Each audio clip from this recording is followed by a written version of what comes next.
যাচ্ছি এই জায়গা দিয়েই পুরো এই জায়গাগুলো পুরো পাথর পড়ছে, ল্যান্ডস্লাইড হচ্ছে, পুরো মেঘ ডাকার মতন শব্দ হচ্ছে এবং পাথর পড়ছে মাঝে মাঝে। বাইরে কিন্তু বৃষ্টি এখনো পড়ছে।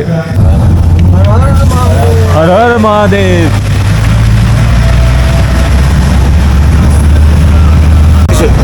এবং এবারে আমরা যে জায়গায় যাচ্ছি সেই ভারমোর অবধি এখনো পৌঁছয়নি, এখনো 1 ঘন্টা মতো লাগবে। আশা তো করা যাচ্ছে কাল থেকে ওয়েদার চেঞ্জ হবে, কাল থেকে আশা করছি। শুভ সকাল, ট্রেনে প্রথম রাত আর অমৃতসরের হোটেলে দ্বিতীয় রাত কাটানোর পর আমরা তৃতীয় দিন সকালে উঠে পড়েছি এবং মোটামুটি রেডিও হয়ে গেছি। লাগেজ অলরেডি প্যাক করে রেডি। বৃষ্টিটা সবে সবে হয়ে গেছে, একদম হালকা ঠান্ডা। আপাতত ট্রাভেলের গাড়িতে বেরিয়ে পড়েছি 11 জন। প্ল্যান নিয়েছি। আজকে একটু ওয়েদারটা খারাপ ছিল মর্নিংয়ে, তো এখন ভালো ওয়েদার, আস্তে আস্তে হচ্ছে, বৃষ্টি হয়ে গেছে। তো আমরা এখন এখান থেকে বেরিয়ে আমাদের লাগেজগুলো সেট করব, তারপরেই আমরা বেরিয়ে যাব চাম্বার দিকে। তো এই হচ্ছে আমাদের গাড়ি। এখন আপাতত ফ্লাইওভারের নিচে দাঁড়িয়ে গাড়ির ছাদে মালগুলো তোলা হচ্ছে। আমাদের প্রচুর ফ্যাক আর যে কদিন আমরা ক্যাম্পিং করব তাতে খাবার দাবার 11 জনের মতন সব কিছু রয়েছে। তো লাগেজ প্রচুর আছে, তো সেগুলো ভেতরে রাখা পসিবল না। হর হর মহাদেব। আমাদের আজকের গন্তব্য অমৃতসর থেকে ভারমোর, যা দূরত্ব 293 কিলোমিটার এবং যা যেতে আমাদের প্রায় 7 ঘন্টা 35 মিনিট মতন সময় লাগবে। বৃষ্টি এখনো বাইরে পড়ছে, আবার আমরা চলে এসেছি। চট করে একটুখানি আমরা ব্রেকফাস্ট করব, খাওয়া দাওয়া করব। আমরা চলে এসেছি এসকে ধাবা। এসকে ধাবা দারুণ ধাবা, ইন্ডিয়ান অয়েলে পেট্রোল পাম্পের পাশেই এই ধাবা। আর আমাদের কিন্তু 233 কিলোমিটার, মানে অমৃতসর থেকে 233 কিলোমিটার দূরে আমরা চাম্বা যাচ্ছি। তো এই 233 কিলোমিটার যেতে আমাদের কিন্তু মোটামুটি এক্সপেক্টেড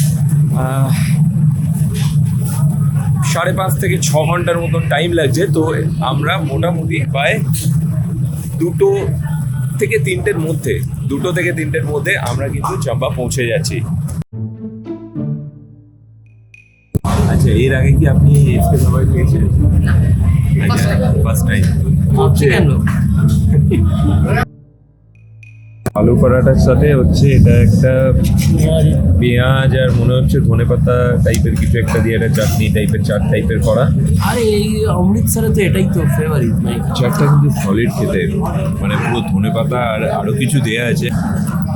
অসাধারণ, এটা অসাধারণ লাগলো। কি বৃষ্টি পড়ছে, কিছু করার নেই। ও বিগ বস আমাদের একদম স্যানিটাইজ করে উপরে নিয়ে যাচ্ছে। সব কলকাতার মনেরও পাপ ধুয়ে যাচ্ছে, গায়েরও পাপ ধুয়ে যাচ্ছে। এবার আমরা পাহাড়ে যাবো এবার একসাথে, দারুণ। তো এটাই তার ইচ্ছা সব।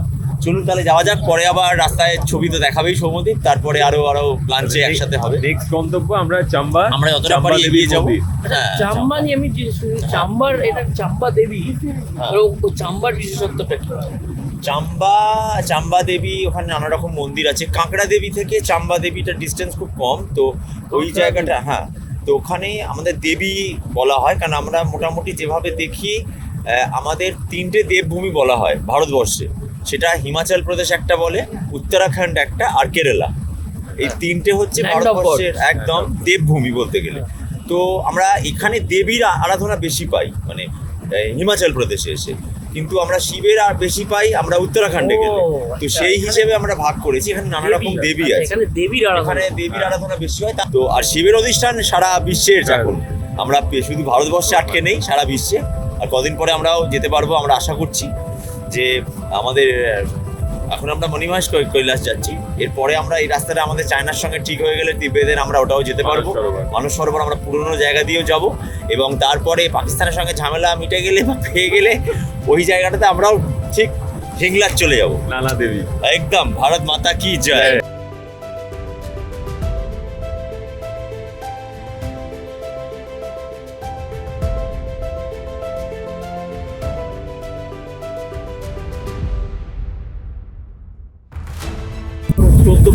হয়ে গেছে নীলকণ্ঠ পাখি ঠাকুর বাড়ি থেকে ছাড়া বন্ধ হয়ে গেছে। তো আগেকার দিনে বহু বাড়ি থেকে নীলকণ্ঠ পাখি ছাড়তো। সেই পাখিগুলো যেহেতু দুখানা পাখি, একটা বাড়ি থেকে ছাড়া হতো, একটা গঙ্গায় ছাড়া হতো যে মা আসছে। আর নীলকণ্ঠকে করা হতো নীলকণ্ঠ বলে, যে এইটাই হচ্ছে শিবের শিব নীলকণ্ঠ, তাই গিয়ে এই খবরটা দেবে। তো যায় না, এবং আমাকে সবাই জিজ্ঞেস করে বাবু কবে যাচ্ছিস হিমালয়, পুজোর পরে। এবং তারাও বাড়িতে বলে যে আগে পাখি ছাড়া হতো, পাখি যেত, এখন বাবুকে খোঁজ নেয় পৌঁছেছে কিনা। তো এইটা একটা অসাধারণ একটা ফিলিংস, মানে আমার খুব ভালো লাগে। সমতল পেরিয়ে কিন্তু আমাদের টেম্পো ট্রাভেলার ক্রমশ এগিয়ে যেতে থাকলো সরু সংকীর্ণ পাহাড়ি রাস্তা ধরে। রাস্তা চেঞ্জ হতে থাকলো আশেপাশের দৃশ্য, পরিবেশ, মানুষজন, সবকিছু। এবং কোথাও কোথাও ধস দেখে আস্তে আস্তে সত্যি বুকের ভেতরটা ধুকপুক করতে লাগলো।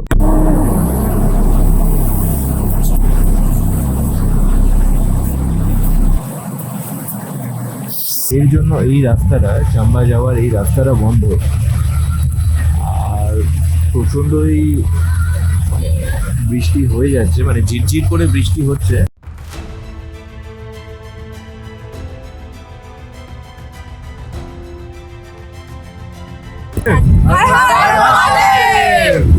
এবং এবারে আমরা যে জায়গায় যাচ্ছি সেই জায়গায় এবং বাবা এবং মায়ের দুজনের অধিষ্ঠান। ওনারা এই জায়গাটা আমাদের ভাষায় বলতে গেলে অ্যাকোমোডাইজেশনের জন্য গেছিল। রিজনটা হচ্ছে এটা আমাদের দেশে, তো কলকাতা থেকে বা ওয়েস্ট বেঙ্গল থেকে এর ডিস্টেন্সটা কম। এরপরে তারা মেন যেটা আমাদের কৈলাস পর্বত মেন যেটাকে মানা হয়, সেখানে যাওয়া এখান থেকে সুবিধা। এবং এটা একই ট্রেলে আছে, যদি দেখা হয় ওপর থেকে একই ট্রেলে আছে। তো এইটার জন্য বলা হয় যে উনি মা দুর্গাকে বিয়ের পরে এখানে নিয়ে এসেছিলেন অ্যাকোমোডাইজেশন করার জন্য, তারপরে উনি আগে গেছেন।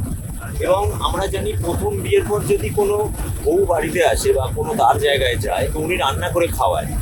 এই জন্য কমলকুণ্ডটা ওখানে আছে, উনি ওখানকার জল দিয়ে রান্না করে সবাইকে খাইয়েছিলেন।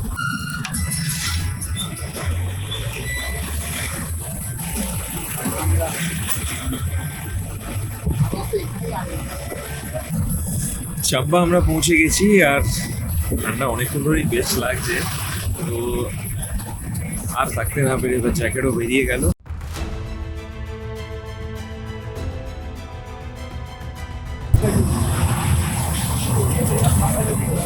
আচ্ছা, আমরা চাম্বাতে তো দাঁড়াতে পারলাম না, কারণ বৃষ্টি আর ওপরে ওয়েদার খারাপ বলে রাস্তার বন্ধ থাকার সম্ভাবনা, এবং যা শুনলাম যে আজকে সকাল অবধি খোলা ছিল, কিন্তু তারপর মেবি এখন বন্ধ করে দিয়েছে। তো আমরা কিন্তু চাম্বা থেকে আর ভারমোর অবধি আমরা কিন্তু আজকে গেলাম না, কারণ অনেকটা টাইম লেগে যাবে এবং পৌঁছতে সন্ধে হয়ে যাবে। তো সেটা রিস্কি বলে আমরা আর সে রিস্কটা নিলাম না। আমরা ডিসিশন নিলাম যে আমরা চাম্বারই কাছে, চাম্বা থেকে ভারমোর যাওয়ার রাস্তায় কোথাও স্টে করব। তো এখন বাজে 5:47। তো আমরা অনেকটা এগিয়ে গিয়েছিলাম, কিন্তু গিয়ে দেখলাম যে আর সেরকম কোনো ভালো হোটেল বা হোমস্টে নেই। তাই চাম্বা থেকে বেশ কিছুটা ভারমোরের দিকে এগিয়ে গিয়েছিলাম আমরা। তো এগোনোর পর আবার আমরা ব্যাক করলাম 1-2 কিলোমিটার মতো করে। আমরা আপাতত আছি এই KSB হোটেল ডাইনিং হলে, যে হোটেলে রয়েছে সেখানে। এবং সেখানে আজকে সন্ধ্যেবেলা আমাদের আমরা একটু জল খাবার খাবো। সেখানে একদম গরম গরম চা রয়েছে, চা বিস্কিট তো রয়েছে, চা বিস্কিটের সাথে ম্যাগি রয়েছে। এত ভালো একটা জায়গার মধ্যে দিয়ে আমরা এসেছি, কিন্তু আমি কিছুই দেখতে পারলাম না, পুরোটাই ঘুমিয়ে কাটিয়েছি দুবার।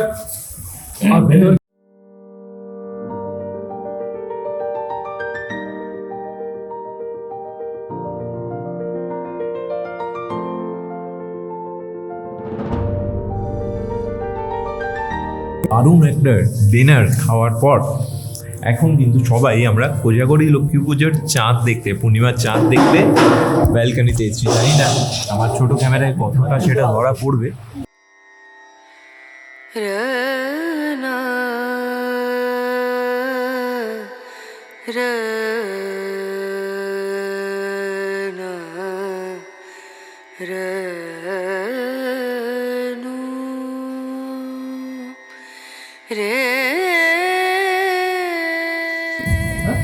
সত্যি এখানে পরিবেশ আজ কোজাগরি লক্ষ্মী পুজোর দিন সন্ধ্যাবেলায় এখানে অবর্ণনীয়। আকাশ পরিষ্কার মোটামুটি, বৃষ্টিও বন্ধ হয়ে গেছে বললেই চলে। তো আশা করছি কাল থেকে আমরা হয়তো আরও পরিষ্কার ওয়েদার পাবো এবং আমাদের শিডিউল অনুযায়ী আমরা ট্যুরটা করতে পারবো। গুড মর্নিং সবাই, বলুন। দিনের প্রথম খাবার বিস্কুট খাচ্ছি চা দিয়ে। চা দিয়ে বিস্কিট, চা বিস্কুট। আমাদের জন্য ম্যাগি রেডি আছে। আসল জিনিস পেটে পড়বে। Good morning. সুপ্রভাত। সকালে উপোস ভাঙা হচ্ছে। 10টা 1 আমরা উঠেছি সকলে অনেক আগেই, বাট বাইরে প্রচুর বৃষ্টি হচ্ছে এবং জাস্ট লাল চা, এটা লাল চা। লাল চা এবং জাস্ট এইখানে যে দেখতে পাচ্ছেন, আমি জানলার বাইরে দিয়ে দেখাচ্ছি, এই জায়গা দিয়েই পুরো এই জায়গাগুলো পুরো পাথর পড়ছে, ল্যান্ডস্লাইড হচ্ছে, পুরো মেঘ ডাকার মতন শব্দ হচ্ছে এবং পাথর পড়ছে মাঝে মাঝে। বাইরে কিন্তু বৃষ্টি এখনো পড়ছে। তো কেএসবি হোটেল, তো আমি এখানে যিনি ওনার তার সাথে কথা বলাচ্ছি। भैया बोल दीजिए तो आपका नाम। ये मेरा नाम है कुशल सिंह और ये होटल पड़ता है हिमाचल प्रदेश चंबा के अंदर रजीरा नाम से जगह पे। और आप कितना दिन से चला रहे हैं? इसको हो गया 3 साल हो गए इसको। ऑनलाइन सिस्टम नहीं है सर, ऑनलाइन सारा सिस्टम नहीं है, ऑफलाइन है सारा। ऑफलाइन। तो आपका नंबर बता दीजिए, ये मेरा ब्लॉग में रहेगा। ठीक है, मेरा 8894319114। हर हर महादेव।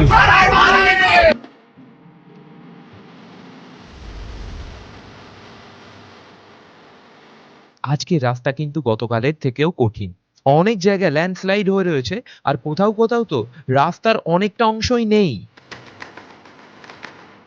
আর এই জায়গায় তো আমাদের আগের চলা গাড়িটি এত ল্যান্ডস্লাইড যে তারা হয়তো সিদ্ধান্ত নিল আর যাবে না, তাই গাড়ি ব্যাক করে তারা আবার পেছনের রাস্তায় চলে গেল। বাইরে টানা বৃষ্টি, তাপমাত্রা খুব কম, এই ঠান্ডায় হাত তার শরীর যেন বরফ হয়ে যাচ্ছে। আর এমন পরিবেশেই বুঝতে পারি যে প্রকৃতি কতটা শক্তিশালী আর আমরা তার কাছে কত তুচ্ছ।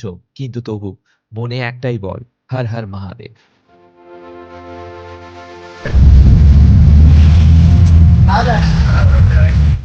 যেটা বলার, প্রচণ্ড বৃষ্টি তো হচ্ছেই এখনো। কাল থেকে হয়তো শুনছি যে ওয়েদার একটু ঠিক হতে পারে। তো আমরা এখন ভরমোর যাচ্ছি, সেখান থেকে হারসার যাওয়ার কথা। তো সেখান থেকে বড় গাড়ি হয়তো যাবে না হারসার থেকে, বা হারসার যাওয়ার জন্য ছোট গাড়ি যেতে হবে। কিন্তু রাস্তা খুব খারাপ, উল্টো দিকে ড্রাইভারও যা বললেন। তো দেখা যাক কি অবস্থা দাঁড়ায়, কারণ পাথর কিন্তু পড়ছে ওপর থেকে এবং গাড়ির গায়ে এসেও একটি পাথর লাগলো। দেখা যাক।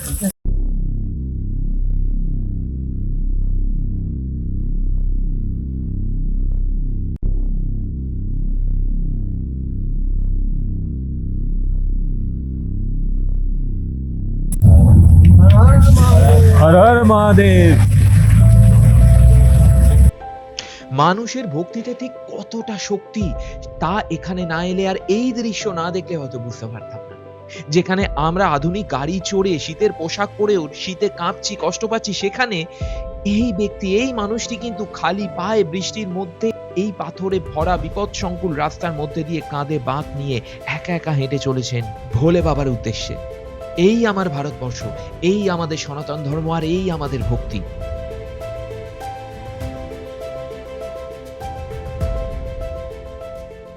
যে রাস্তা দিয়ে যাচ্ছি আমরা দেখালাম, এটা কিন্তু ন্যাশনাল হাইওয়ে 154। আর ভরমোর এখনো এখান থেকে আরো 38 কিলোমিটার বাকি আছে।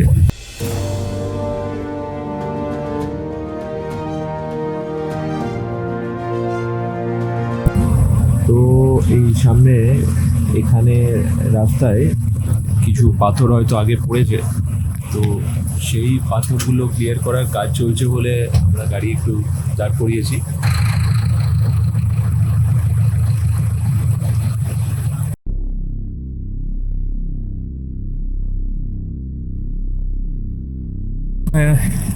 সামনে রাস্তা একটু ব্লক আছে বলে আমরা একটু বেরিয়েছি। স্যারও আছেন। তো আমরা এখন যাচ্ছি একটু ওপারে, ব্রিজ আছে দেখাচ্ছি। ভরমোর অবধি এখনো পৌঁছইনি, এখনো 1 ঘন্টা মতো লাগবে। সামনে রাস্তা একটু ব্লক আছে, তো সেটা সরানোর কাজ চলছে।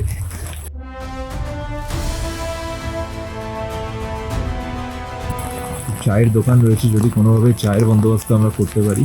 তো চায়ের ব্যবস্থা মোটামুটি করা গেছে, স্টিলের বটলও জোগাড় হয়েছে। তো এই জায়গায় প্রচণ্ড ঠান্ডা আর তার মধ্যে বৃষ্টি, মানে একটা জলো জলো ঠান্ডা আর কি রয়েছে। আশা তো করা যাচ্ছে কাল থেকে ওয়েদার চেঞ্জ হবে, কাল থেকে আশা করছি।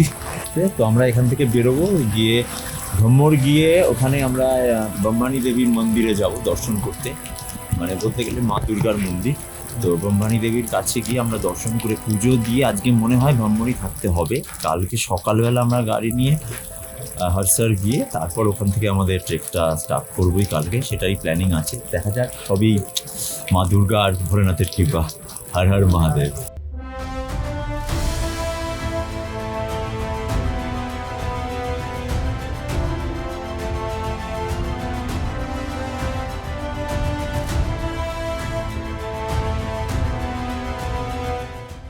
এক পাশে পাহাড় আর এক পাশে বয়ে যাচ্ছে রাভি নদী।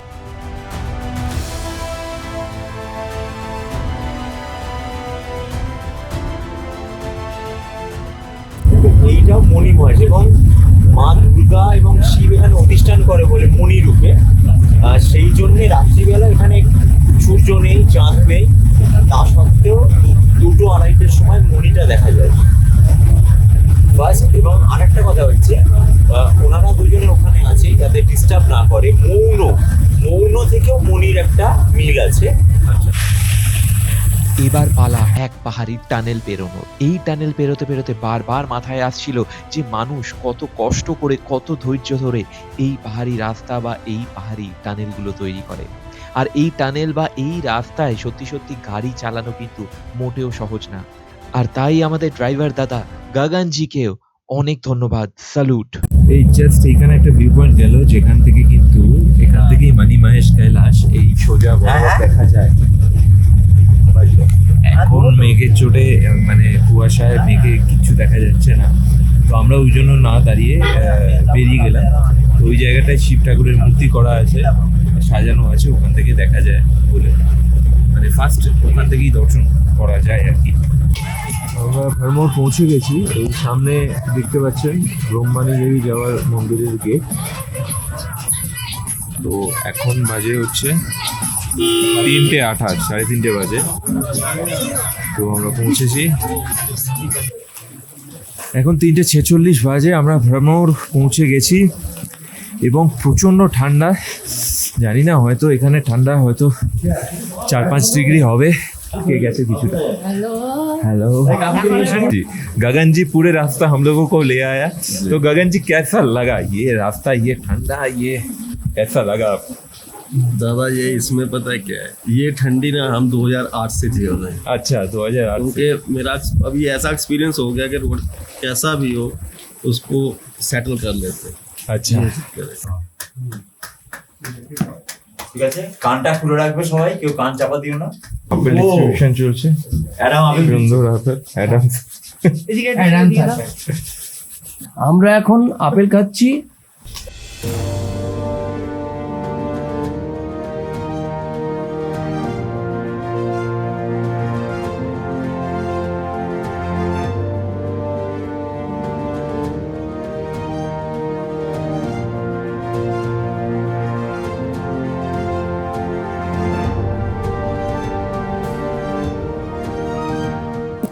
আমাদের খাবার রেডি। জল খাবার খেয়ে আড্ডায় গল্পে আর এই টাইম ল্যাপসে কাটলো সেই দিনের সন্ধে। তারপর আমাদের ডিনারের পালা। ভাত, ভাতের সঙ্গে ডাল, ডাল ভাতের সঙ্গে রুটি, ডাল সবজি দেওয়া, আর দুটো রুটি আর একটা তরকারি। এই তরকারিটা আচ্ছা, রাতের ঘন অন্ধকারের কোলে ছোট্ট গ্রাম ভরমোর অসাধারণ। চারদিকে তুষারাবৃত শৃঙ্গগুলো যেন আগলে রেখেছে গ্রামটাকে। খাওয়া দাওয়ার পর প্রবল ঠান্ডার মধ্যে একটুখানি গ্রামটাকে দেখে নেয়া, আর তারপর আমাদের তাড়াতাড়ি শুয়ে পড়া, কারণ আগামী কাল কিন্তু আমাদের ট্রেক শুরু, যা থাকছে আগামী পর্বে। তাই অবশ্যই তোমরা চ্যানেলটা সাবস্ক্রাইব করো, ভিডিওগুলো লাইক করো, আর তোমাদের মন্তব্য কমেন্ট করে আমায় জানাও, আর বন্ধুদের সাথে শেয়ার করতে ভুলো না। খুব ভালো থেকো, খুব শীঘ্রই দেখা হচ্ছে। হর হর মহাদেব, জয় মা দুর্গা।